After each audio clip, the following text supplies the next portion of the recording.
In my past, there certainly have been new tech implementations that have not added value to the business, and they've just detracted from the core tasks that the merchandisers have to do, which is creating a great range along with the buyers and the designers to deliver to the customers. And if you're not careful, new technology can just add extra complexity without adding any values. And that's certainly what the worst experience I've had has been. All great intentions to improve the ability to work at a more complex level. But what it's ultimately done is slowed down decision making, or it's taken time away from those parts that are probably the most important parts, which is that range building, that thinking about the customer. So that's really the big learn. Now, that's from a non-AI world. When it comes to an AI world, what I would say I've been most scarred by is really if the data's not good enough. Any tool that's going to use artificial intelligence to work is going to need a good data to work from. Now, good data can be the correct attribution, but it's also important about the size of the data you've got. The best examples, obviously, with Nextel. It works lovely when we've got loads of sales. It's a tool that predicts demand. It's a tool that says where is demand going to come from in the next week, the next 2 weeks, etc.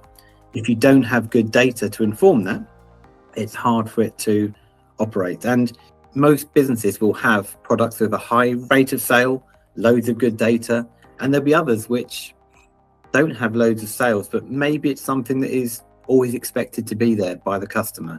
If I walk into a shop or I go online, I'm expecting to be able to find my size. So they're the challenges that you have. Now, it's not a problem, but as a merchandiser, your role is to think, well, how do I use the system to make it work for all of the options that I've got?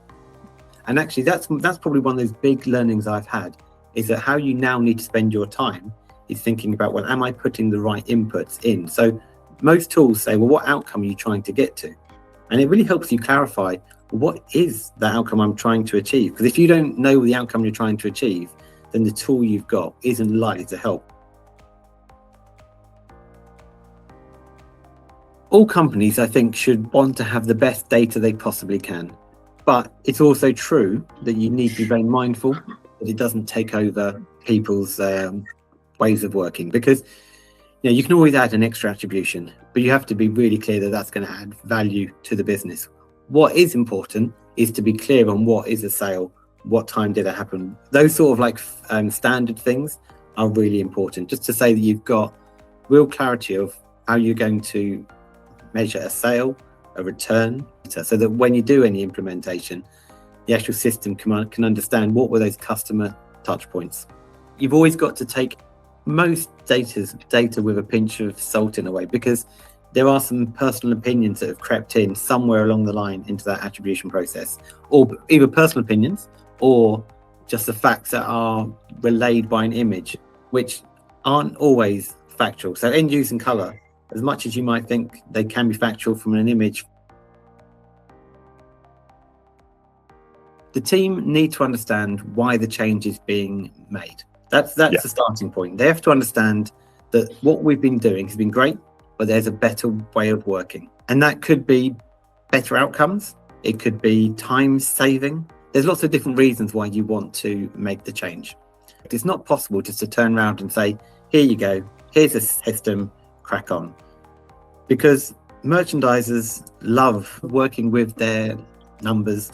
They love going into the detail. And if you're going to say to them, you know what, we're going to take away one of your decision-making moments and let a tool do that for you, well, they've got to be able to trust that what the system is going to do is going to produce a better outcome than they were doing previously. How you do that, I guess, is to explain why it is that you think a system should be implemented for the business. It's not possible to bring every single member of your team on that journey and get them all involved, but they have to feel that their voice has been heard in that process. Big learning I've made in the last few years is that not everyone approaches merchandising in the same way that I approach merchandising. I find numbers a really easy part of merchandising, and occasionally it's easy to expect everyone else to find that as something which is the backbone of their kind of merchandising strength as well. But actually, if you've got a system, it doesn't need to work for all of your team. So you do have to consider, is it going to work for those people who love analyzing data, love to really crunch the numbers? Is it also going to work for those people whose strength actually lies in spending time with the product?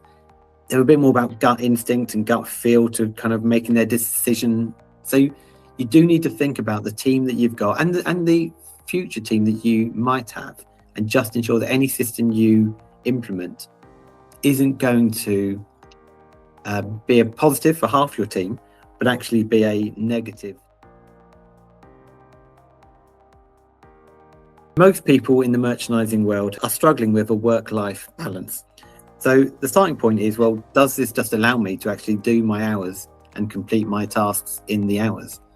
And then even in what they're doing, and I certainly feel this way myself, even at the end of a day where I've done more than my hours, I still haven't got through the full to-do list. I haven't done some of the things that actually can add real value to the business. I've obviously tried to do the stuff that's adding the most value to the business. I kind of feel like merchandising was a real fun thing to be in a number of years ago. I feel like people have lost a bit of the fun because there's so much data to crunch. There's so much reporting to do. I'd like to feel that what AI can give you, or what a new system can give you, is some of that time back to actually do the parts of the roles that actually can create it and turn it into such a great thing. We're working with great product, you're working with really great people, and giving a bit of that time back to you to actually do that work is a real opportunity. Time to get out to stores. I mean, most people will say they don't get out to see their customer enough or spend enough time thinking about the customer. You want these systems to give you that back. And I'd say most of the systems, to be at their best, need a real thought process about what inputs are you going to do or give into the system to get the very best outcomes. On the implementation of any system, it will not be perfect. There'll be things that haven't quite worked. And actually a great trading business vendor partnership will keep working on that system, thinking about, well, what could be better? How could we improve it? So actually, you can then start spending your time on some of those things as well. Whoever leads the merchandising function, really being the leader of the need to have that change. If it involves a merchandising decision, and then what you have to do is ensure that they feel there's a fair representation of the merchandising team who are able to get involved, try it out, give their opinion back to the people leading the project, the tech partner who's involved with it. They have to feel like their voice has been heard, and they have to feel as if it's taking into account their thoughts. You do need to have a person who's going to steer it from a more general perspective, and you want people from different kind of product categories to give their input, and people who embrace change, because what any system shouldn't do is just try to replicate what has been done previously, because that's a recipe for a disaster when it comes to system implementation. Really, you've got to ask, what am I trying to achieve? What's the best way of achieving it? And how can I relate that to the team and the kind of product categories that I'm talking about? Business, you want to be able to provide a better outcome for the customer, and that can still come from an efficiency perspective, because what that does, it gives time back to the merchandising team or other parts of the buying function to spend their time on the customer.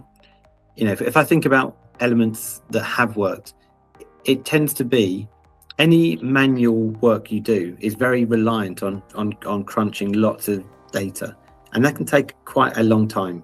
And often what you end up doing is, what data have I got, which is often the sales data and actually not the demand data. It only gives you what you gave to the customer in the first place. You can only understand what it is they did with what you gave them. And actually a different system could be telling you, well, actually this is what you could have sold, or this is what happens if you gave them 2 of it rather than just 1. And so it's much easier to model potential outcomes. Other potential projects, a way of bringing in customer data into account. So I think it just strips away some of the complexities, what you would hope. And you'd hope it also enables you to take the outcome and then just ensure it works for what you're planning it to do. I would see the outcome as not being a black and white answer. It should give you a recommendation to kind of accept or not accept, and then to move on from there. Because given the time back to the merchandising team to look at the proposed outcomes and then decide whether they're going to accept it or not. And you can't do that with everything, but you want to take those edge cases and see, well, is it working or not? You have some tech providers who just come across as tech people. They have 100% belief in their tool. They think every outcome is going to be perfect. And with merchandising not being an exact science, customer behavior is not an exact science.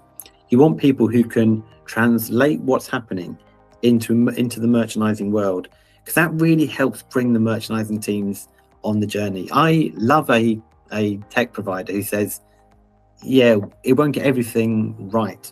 And to show an example of where maybe it's not going to work for you unless we do something different, or we try to think about how we'll work it. People who tell me it's going to be great, everything's going to be perfect, I'm always a bit skeptical of those. I like people who give kind of like a warts and all overview of what's going to happen.